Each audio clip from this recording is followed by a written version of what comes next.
Hart leap well. William Wordsworth. The knight had ridden down from Wensley Moor with the slow motion of a summer's cloud, and now, as he approached a vassal's door, quo, bring forth another horse.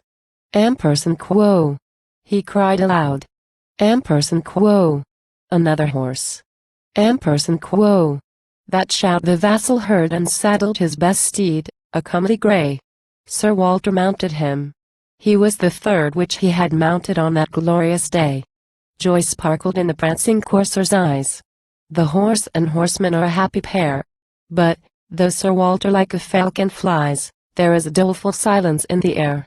A rout this morning left Sir Walter's hall, that as they galloped made the echoes roar. But horse and man are vanished, one and all. Such race, I think, was never seen before. Sir Walter, restless as a veering wind, calls to the few tired dogs that yet remain, Blanche, Swift, and Music, noblest of their kind, follow, and up the weary mountain strain. The knight hurled, he cheered and chid them on with suppliant gestures and upbraiding stern. But breath and eyesight fail, and, one by one, the dogs are stretched among the mountain fern. Where is the throng, the tumult of the race? The bugles that so joyfully were blown? This chase it looks not like an earthly chase. Sir Walter and the Hart are left alone. The poor Hart toils along the mountainside. I will not stop to tell how far he fled, nor will I mention by what death he died. But now the knight beholds him lying dead. Dismounting, then, he leaned against a thorn. He had no follower, dog, nor man, nor boy. He neither cracked his whip, nor blew his horn, but gazed upon the spoil with silent joy. Close to the thorn on which Sir Walter leaned, stood his dumb partner in this glorious feat. Weak as a lamb the hour that it is yinned, and white with foam as if with cleaving sleet. Upon his side the Hart was lying stretched, his nostril touched a spring beneath a hill, and with the last deep groan his breath had fetched the waters of the spring were trembling still. And now, too happy for repose or rest, never had living man such joyful lot. Sir Walter walked all round, north, south, and west, and gazed upon that darling spot.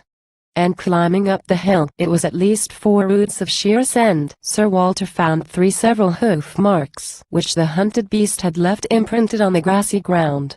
Sir Walter wiped his face, and cried, quo. Till now such sight was never seen by human eyes. 3 leaps have borne him from this lofty brow, down to the very fountain where he lies. Quo. I'll build a pleasure house upon this spot, and a small arbor, made for rural joy.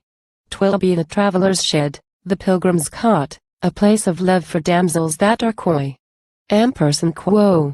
A cunning artist will I have to frame a basin for that fountain in the dell. And they who do make mention of the same, from this day forth, shall call it Hart leap well. Quo. And, gallant stag, to make thy praises known, another monument shall here be raised. 3 several pillars, each a rough-hewn stone, and planted where thy hoofs the turf have grazed.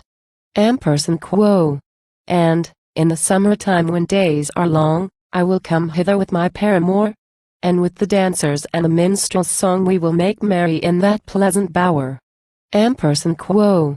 Till the foundations of the mountains fail my mansion with its arbor shall endure. The joy of them who till the fields of Swall, and them who dwell among the woods of yore. Quo. Then home he went, and left the Hart, stone dead, with breathless nostrils stretched above the spring. Soon did the knight perform what he had said, and far and wide the fame thereof did ring. Thrice the moon into her port had steered, a cup of stone received the living well. 3 pillars of rude stone Sir Walter reared, and built a house of pleasure in the dell. And near the fountain, flowers of stature tall with trailing plants and trees were intertwined, which soon composed a little sylvan hall, a leafy shelter from the sun and wind. And thither, when the summer days were long, Sir Walter led his wandering paramour, and with the dancers and the minstrel's song made merriment within that pleasant bower. The knight, Sir Walter, died in course of time, and his bones lie in his paternal vale. But there is matter for a second rhyme, and I to this would add another tale. Part second. The moving accident is not my trade. To freeze the blood I have no ready arts, 'tis my delight, alone in summer shade, to pipe a simple song for thinking hearts. As I from Hawes to Richmond did repair, it chanced that I saw standing in a dell 3 aspens at 3 corners of a square, and one, not 4 yards distant, near a well. What this imported I could ill divine, and, pulling now the rein my horse to stop, I saw 3 pillars standing in a line, the last stone pillar on a dark hill top. The trees were grey, with neither arms nor head. Half wasted the square mound of tawny green, so that you just might say, as then I said, ampersand quo. Here in old time the hand of man hath been. Ampersand quo. I looked upon the hill both far and near, more doleful place did never I survey. It seemed as if the springtime came not here, and nature here were willing to decay. I stood in various thoughts and fancies lost, when one, who was in shepherd's garb attired, came up the hollow, him did I accost, and what this place might be at and inquired. The shepherd stopped, and that same story told which in my former rhyme I have rehearsed. Ampersand quo. A jolly place, ampersand quo. Said he, ampersand quo. In times of old. But something ails it now, the spot is cursed. Ampersand quo. You see these lifeless stumps of aspen wood, some say that they are beeches, others elms, these were the bower. And here a mansion stood, the finest palace of 100 realms. Ampersand quo. The arbor does its own condition tell. You see the stones, the fountain, and the stream. But as to the great lodge, you might as well hunt half a day for a forgotten dream. Ampersand quo. There's neither dog nor heifer, horse nor sheep, will wet his lips within that cup of stone. And oftentimes, when all are fast asleep, this water doth send forth a dolorous groan. Ampersand quo. Some say that here a murder has been done, and blood cries out for blood, but, for my part, I've guessed, when I've been sitting in the sun, that it was all for that unhappy heart. Ampersand quo. What thoughts must through the creature's brain have passed? Even from the topmost stone, upon the steep, or but 3 bounds, and look, sir, at this last, O master. It has been a cruel leap. Ampersand quo. For 13 hours he ran a desperate race, and in my simple mind we cannot tell what cause the heart might have to love this place, and come and make his deathbed near the well. Ampersand quo. Here on the grass perhaps asleep he sank, lulled by the fountain in the summer tide. This water was perhaps the first he drank when he had wandered from his mother's side. Ampersand quo.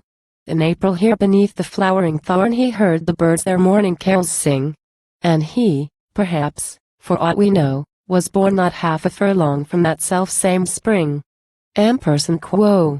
Now, here is neither grass nor pleasant shade. The sun on drearier hollow never shone.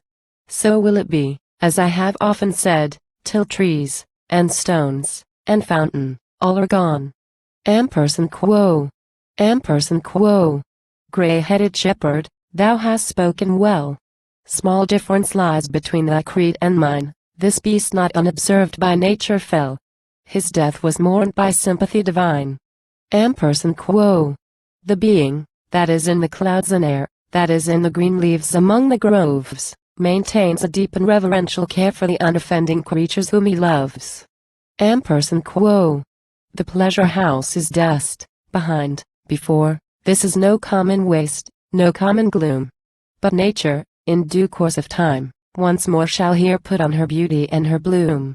Ampersand quo. She leaves these objects to a slow decay, that what we are, and have been, may be known. But at the coming of the milder day, these monuments shall all be overgrown. Ampersand quo. One lesson, shepherd, let us to divide, taught both by what she shows, and what conceals. Never to blend our pleasure or our pride with sorrow of the meanest thing that feels. Ampersand quo.